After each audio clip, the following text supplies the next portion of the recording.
Hello, welcome to Frontier Mentality. We are canning today.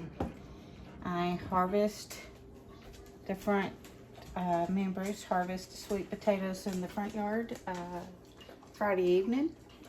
I did not film it because my battery was dead on my phone. But y'all, I got some of the most beautiful, biggest ever potatoes that I have ever grown in the front yard. So, with that being said, means I have to probably can them because there's no way I could eat enough of them fresh to get them made. But y'all look at this.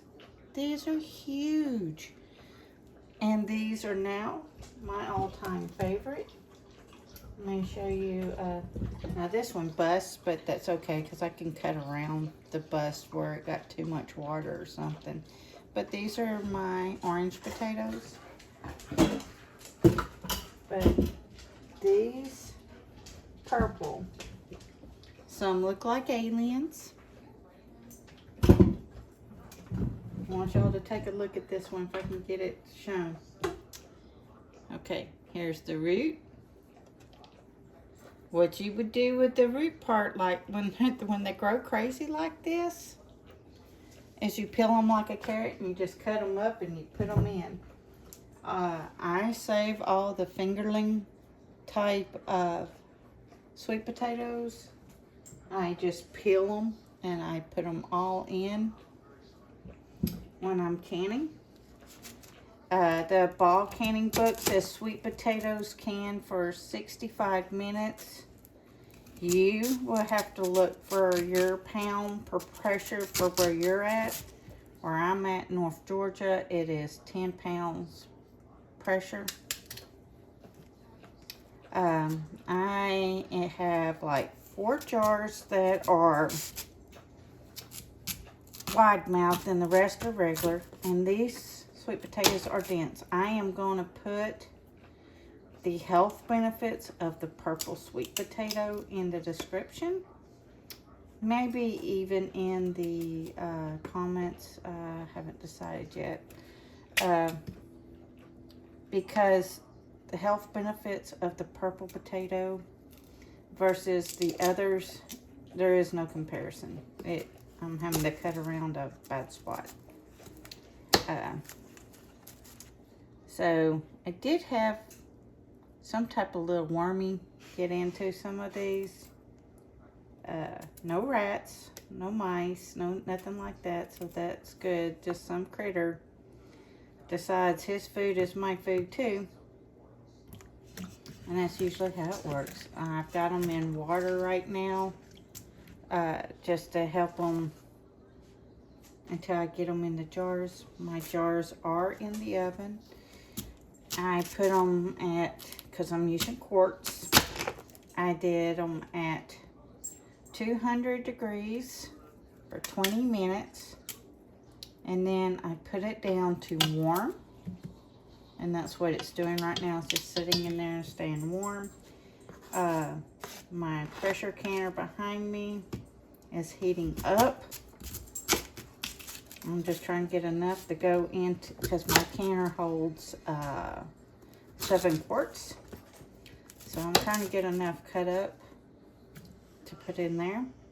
Now I have shorts that walks you through the important steps of the pressure canner, so I'm not going to do that because 65 minutes, y'all, that's a long time. Bruce is outside sowing some mixed lettuce greens where the potatoes were. So that will be probably on the garden tour as well on Thursdays.